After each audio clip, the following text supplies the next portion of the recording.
Biyyoota meeqa Oromoon nama du'e hayyuu Oromoodhaaf du'e meeqa arrabsamaa jira Habibti.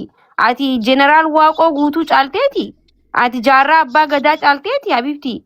Goota meeqa galabbatamaa arrabsamaa jira jechuu. Miidiyaa kanarratti nama goota Oromoof dhaabbate qabrii keessatti arrabsu. Anamaa arrabsaati ulamaayii caalteeti. Raayyaa abbaa mancaa ustaaz Ibsaa akkasitti arrabsaa jira namni gara galchee jechuu. Ati isaan caalteeti no way. As bira dhugaa walii himuun bareedu tiyya.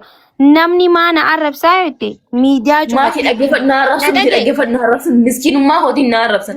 Edaaliif naan jedhe yeroo wallaa maqaa lubbuun dhaggeeffadhu sittiin hima. Amma akka uummanni kun si arrabsu akka ifittis ilaal namni maana arrabsaa yote namni kakalee kasifaarsu kunu deebi'ee si arrabsaa. Maaliif akkana godhatti nuti isii jaalachaa jirra warra nuti isii nuti hedduu baay'isa wayini taphachiisna jechaa jiru hedduutu jira. Namni si jaalata. Daa nutis dahaadha yoo daahummaa ta'e. Namni tujjaarri maal godhaa biyya ofiitii baha Habibti biyya ofiirratti invest godhee biyya ofiirratti fooqii ijaaree biyya ofiirratti waa meeqa godha. Dahaa lijoos siloonan na'u kabaanee biyya namaa keessa shintibeetii dhiqaa jiru Habibti. Hunda rakkoo biyyaa baase kasee arrabsu wayi tujjaarri maal godhaa koomantii jalaa taa'ee nama arrabsaas lan. Tujjaarri dalagaa qabaa tujjaarri maallaqa invest godhaa jireenya isaa invest godhaa. Makiinaa kamiin bitaatu isa yaachisa mana kamiin jaaraatu isti yetinyaa'u ነው ጄ enjoy godha malee quuftu jala taa'ee maaltu barreessa Habibti maakii jala taa'ee haftaamiin barreessu maaltu jira miskiinumaa kiyyaa inshallah kofoo irratti hodhisiifatee deemu koomantii jala taa'ee nama arrabsa malee haftaamiin maal godhaa nama arrabsa lubbuu daa bisadbish ሊሰማሽ አይገባም because እንዳንቺው አይነት daa ስለሆነ Miskiin na arrabsee maal na godhe fiifu miskiina anis miskiinaaf miskiinni waan takka waliin godhu aslan. Kanaafuu sammuu keetii kana himuu qabdaati jabduu sanuu intala Oromoo keessaa intala Wallaggaa taati. Oromoo keessaa bikkitti dhalattee Wallagga sanuu. Habibti warra diina ofirraa qolatu. Warra isatti ni boona garuu galatoom garuu dhakaati fakkaatu Habibti qawween Wallaggaa keessatti dhakaadha jechuudha. Dhakaa namni akkuma qabee namarratti darbu jechuudha. So yaxayyit zamanash wannummaa asirra teessee boochuuf hin jirtu Habibti tiyya. Kana booda jabaadhu wallahi namni kana booda illuunis dhufee dhiisi namni si hin jiru hin jiru kana booda because dhiisuu qabdaa geemii kee beeksifadhu geemii kee si haa taphachiisan. Quuftu akkanan ta'e kana caala waan si hin jiru yaa obboleetii tiyya. Waan si jaaladhuuf qaaqa malee hangastii namarra deemeen iyyuu wallahi wabillahi. Akkasii galatoomee aboo dubbiin heddummaatti faarratti fe'anii. Utuu si himna dhagaan illee irratti dabala. Ati nama ol guddataa jiru. Namni si jala dhaabatee Oromoon ani dhufa mana kee. Osoo namni si tuqe anuu sirra lola hin beekan. Hin beekan nama lagi nama miskiina irratti lola. Komentii isaanii ilaala. Komentii takkaa malee namni kumni lamaa jiraate guutuun isaa sappoorti si godha. Si deeggara. Kanarra maal barbaadda kan nama hin beekne tokkochi dhufee quuftu yoo tuqe ati booyuu qabda maanu ka si bira dhaabannee si qarqaaru kun si bira dhaabbannee yaadaan si bira sappoorti goonu maan nu goota fakkeenyaaf maakii maal goota naa maal goota Oromoo jala jiru kana maal goota Oromoo waan taateef si bira dhaabbatee rakkoo keessa turte rakkoo faamilii qabdaa mucayyoon tun xiqqoodhaa jedhee namni martuu si bira dhaabbata kan nama kanneen laaluu qabdaa barata. Dhiiga nama ol guddataa yeroo bara Omar gita godhatu hin qabdu asirratti. Qalbiillee ni qabda smartiidha. Asmarra dhuftee waan argite godhatu osoo hin ta'in ufii keetii nama of kabachiisa. Akka itti deemtu, akka itti haasoytu, waan godhattu. Kanneen maraa sirreeffattee nama si arrabsu akka nama hin argine ilaaltee bira tarte malee waliin teettee akkanuma deebisaa yoo oolte namni hin arrabsamne hin jira. Ani waggaa meeqa arrabsama maatiin akka jawaari arrabsama jaalmaroo namummaan ishee ni qeeysi namni hin arrabsamne hin jira. Tiktookii sooshaal miidiyaa gubbatti nan tuqinaa. Antu kamuun qabu yoo jette akkuma maakii siin jette cufattee deemuu qabda. An dhugaa siin jedha namni si gorsu illee hin jiru kana booda. Fakkeenyaaf namatti daa'ima. Bara yeroo hundi akka jaalladhu bichitii itti himaa isuma keessa baanii dhufanii. Ayyee himte ati takkatti akka jaalattutti himte. Oromoon kun guutuun isaa garagara namni marti tokkoo miti marti isaatu akka takka yaadu akka ati yaaddu ati bashii Oromoo maraan jaaladhaa jette. Nama jibbitu hin dhabdu ati amma Oromoo kana keessaa yookiin gadas hin jenne wayi kasitti hin tolle. turtee ni argita fakkeenyaaf nama siif hin taane wayii ni jira yookiin namni sunillee das hin jenne nama takkaa lama nama kuma sadii dhibba lama keessa namni dhibba lama yoo si jibbe maas godha. Oromummaa si kenna moo sirraa mulqamoo si jiraachisa. Warra jala jiru keessa nama takkaa lamaaf jettee gabbaatee laayifii irratti teettee akka nama rakkoo guddaa wayii si jiru miidhama guddaa wayii argitee wayiitti miidhama qaraa meeqa keessa tarte billawaan akka qabanii jettee rakkoo meeqa keessa tarte amma eega guddattee namni si jala taa'ee taaptaap si godhee sheer si godhee kooppiliinki si godhee si jala taa'ee Oromoo si jala jiru kun maali ka si jala waan si jaalatu si bira taa'aa. Illuu kanallee jabaliif fooloon isii gaafa akkasitti dura rakkoo keessa seentu meeqa ture har'a meeqa ture jeen osoo namni jaalatuu baate 50 qabdi ture har'a 200 qabdi osoo namni jaalatuu baate namni fooloo maaliif godheree. Kana jedhaa bar eenyutu tiktookii biraa birante guyyaa lama 50 qabdi ture wallahi gaafa na bira dhuftu. Namni hedduu jaalate wallahi namni akkasii jaalatamaa yeroo gabaabaa keessa harkatee hin jiru haqa walii himna wallahi laaziin. Ani timera maagi tiktookii wayii barante guyyaa lama moo sadii afur keessatti 20 wayii galtee amma beeku 50 galuun dhabdu. Kanarra maal goota mee feemasii gabbaasiitii feemasii mugurdaa kana haa galu warri si dura jiru guyyaa lama sadiitti 20 soddoma argamsiisu meen argamsiisu hin jiru. Namni fooloo nama hin godhamu. Jaalala kanarra maal barbaadda kabajaa kanarra maal barbaadda. Jala ta'anii quuftu yoo jedhan olii gad deemanii nuyi kunoo maakii iyyuu qaraanuma galatoonfatanii jaalatanii Oromoo sababa geetiinuu nama meeqan nu galatoonfatanu waan si jaalataniif galatoomii jedhan. Si galama siin gal kan fakkeenya ho'itan dhufu eluu kabaji siin jedha waan ani sappoorti si goonu si bira dhaabbannu kabajii siin jedha bira qajeelaan dubbadhuu siin jedhan malee waan jibbaa keetiif miti yookaan jaalatanii si jibbanii osoo hin taane waan si jaalataniif waan si bira dhaabbanne sagalee si ta'aa jirru. Asirra baatee uummati xiqqoo boo bootte haala amma deemtu kana ani si himaa sirreeffadhu. Guddataa jirta fooloo kanaa ol guddachuu dandeetta miliyoona seenuu dandeetta Oromoo sagalee ta'uu dandeetta nama akka keetiitii sagalee ta'uu dandeetta waa meeqa godhuu dandeetta waa beeksisuu dandeetta waa hojjechuu dandeetta. Rabsinaa jedhaani. Dhagayi mee na jalaa dhagayi. Kanaafuu akka deemtu kana sirreeffadhu abbaan fedhe waa yoo haasiin jedhe gabbaatee wanni akkanatti mammaramtee fuula guurteettu akkuma duraanitti taphadhu. Dhiisi waan nama arrabsu nama keessa jiru kana keessa.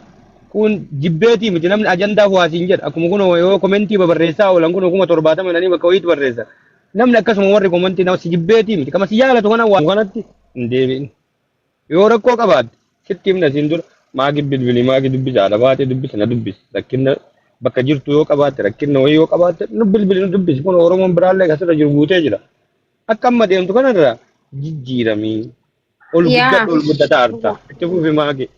Laali quuftu ani takkaa jechuudhaan ani laa shanyii gootaati si galee wallahi dhugaan si hima onneen tiyya onneestiin fakkaatiin gaafa namni narra duulu gabbee yaaboo na arrabsinaa rabbii hosa sodaadhaa jee hin beeku jechuudha. Andaan gisee na arrabsitan bareedaan deemaa jira natti muddaa dantaa keessan injaan irraan kaa'inne jechuudha si galee namni hedduun nama jalaa callisuu kiyyetti na dinqisiifata waan biraa waan Oromoof sagalee ta'e malee san qofa osoo hin ta'in nama jalaa bakka akkamitti dandeessee callisti.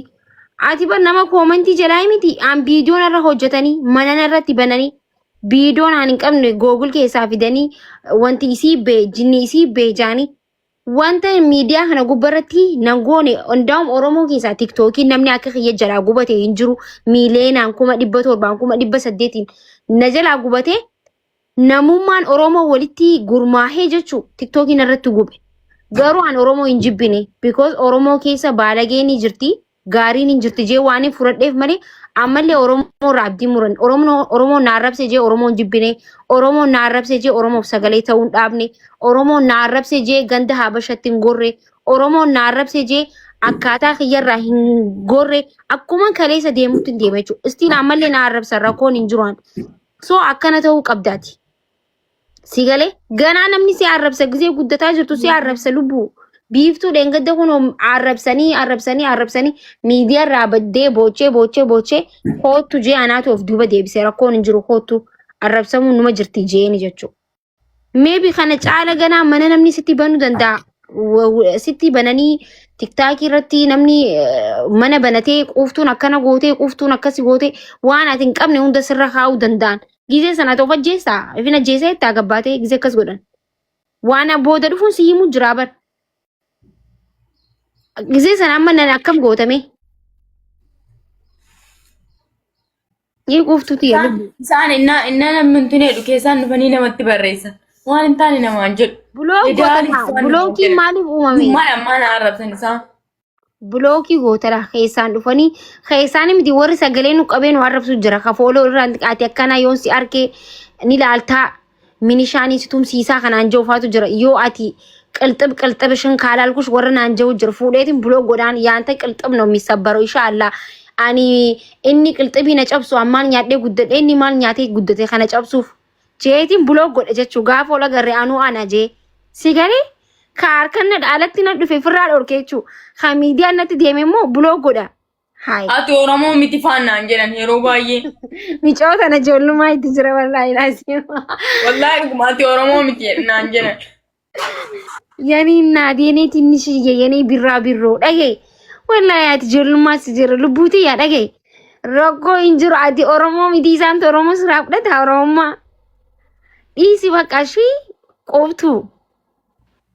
Namni gisee akkana ta'u daranuu isii aarsuufaaf arrabsan uummanni keenya ni beektanii waan takka waan namni dhiisi jeen kanarratti irratti goggogu fedha.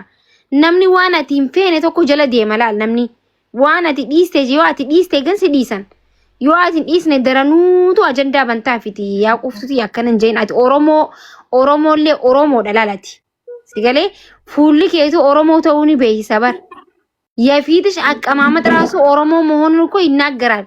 የአይንሽ መውጣት የከንፈርሽ የአቀማመጥሽ የአነጋገርሽ ዋሜቅ ሀቢብቲ ኦሮሞ ተው ሰኑላል ኦሮሞ አባ ብያ ተው ወንጌኒ ቤሲስታ አካታ ቲቴሴራ ቤሲስታ አካታ ቲቴሴራ ቤሲስቴኒ ናት namni oromoon ta'ee akkas miti bar inna isin biraazin jedhan inna isin deemtanii haa ta'u viidiyoo ofarratti keessaan na arrabsan. Buloo godhi bakka ati amma fooloon kan kee ganaa miiliyoona seenta sigalee ganaa guddattee ilaal Oromoon tun quuftuu teenya bareedduu teenya jaanii akka meeqaas jaalata amma as keessatti meeqaas jaalatu jira wallahi sinta sau nama hedduus jaalata si jaalannaanu fooloo tantee baatii takka keessatti bar 200 seente bar soo namni 200 bar ka waggaa seenaa bar waggatti seenaa bar 200 namni waggattuu kan seenne jira kanama arrabsee 200 harkanne dirqii meeqaan harkatu jira sigalee jaalalaan uummatti haa ta'an si jaalannaanu fooloo sii godhan osoo si jaalatu baatan 50 sanumaan teessee jechuun kuma qabdu sanii ati kanarrattuu baruu qabdalaal nama 3,400 taa'ee silaalu jiru kuni fedhu illuu jalaanaa dhufuu fedhu na jalaanaa dhufuu fedhu jalaanaa dhufu si jaalannaanu ta'an jechuu osoo si jaalatiin maal godhanii ta'anii deemanii waa godhaan jirtu nama arrabsaa hin jirru ajandaa wayiitu hin jiru maaliif ta'an jettaayyee namni kun naa deebisimee maaliif taarree namni yoo si jaalatu baate isaan innas hin deemtan na arrabsuuf giseen nuti deemne si arrabsanii wallahi komentii isaanii 70 fa'ii bitti isaaniitu mee si arrabsan manatti minishaadhaan poolisiin qabsiisa ayyakam goota hin qabsiisna illoo akkametta illoo hin qabsiisnaayyee hunda isiitu taargaa irra laxafnee karshallee galchina. Yaa milishaa tiktookii uumnee akkasitti sirraa'ee nama akkam goonarre se? Akkam goonarre akkas goonaayyee gisee nuti deemnee lee si xubbata. Haayee akkam jette amma akkanatti wal taane? Rakkoo miti garuu ana ayyummaa kootiin nan arrabsina ittiin hin qoraan. Ay qoftu hundi hiyyeessaa bara qoftu yee bara hundi amma qiixuun exaala daahan koomanti miጽፈው ሲጀመር namni koomantu jaaree maamudhaa koomantii barreeffame nama suudii dhufee hiyyeessa ta'e sibicha argine faannaan jedhan viidiyoon irratti dalagan akkas jedhanii wallaahi hundi isiitu hiyyeessa hin gijiban hundi isiitu wanti hundi nu anamma anuu hiyyeessa laa yaxaalalliin dahaa ድሃ እልም ያልኩኝ ድሃ ሰው የማያቅልኝ ፈጣሪ ብቻ የሚያቅልኝ ድሃ ነኝ እኔ ራሱ ኡፈተ ከሰዶ ይፈዴ ዲማማኔ ሀቢብቲ ሉጋን ሲቲ ማመነምኔ አለቀበኛ ነሳገር እንደኔ መላጣ ድሃ የለም ሉጋን ሲቲ ማበር ሉጋን ሲማ ሶ አቲ Ustee warra koomantii jajjabeessee waa barreessu kana jala deemtee fi wanti godhi yaa obboleettii kofataa ishee bakka kana caala maal siimname. Galatooma.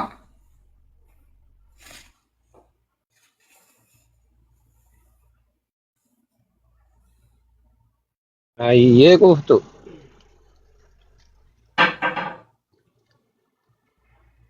Jabaadhu. Kana booda kan namni oluma deemnee oluma si gorsaa olee namni nutti kofla sii galee. Namni nu maali kanneen jee nutti kofla wallaahi kana booda ofirraa dhiis waan takkallee namni kana booda si taazzaba wallaahi namni quuftuu boo'ichaa siin jaa akka fatiyaa boo'ichaa jaanii maqaa isii madditti idaanii san itti si idaanatillee. Fatiyaan amma gizee hunda waanuma boochuu fi haadha boo'ichaa fatiyaa ta'e naan fatiyaa boochu san jaanii irra maxxansa laaq. Atis akkasii maxxansan amma biiftuun takkallee itti maxxansuu deemanii yoo dhiiste dhiisee jee gizee meeqatti hime. Ijoolleen maakiin waa boochinaan jaanu anuu qaanfadhee bar nama keessatti. Taanis achii boochituunis asii araba allaa namni nu ajajee. Ani waan boo'ichaa inuman qabu si jammar an boo'ee Isaan bara ofumaa nama rabsanii kaanii inni namni xiqqoo aaree boo'uu jammaru. Ani jara rabsuurra boo'uu filadhee boo'unyaan dhufanii Adiitti an gaafan boo'uu barbaade wallaahi gaccufadheen boo'a malee. Koomenti isaanii Imimmaan kiyyan garsiisu akkam imimmaan kiyyan garsiisu asirra taa'ee yoo akka tasaa miira keessa feeseenaa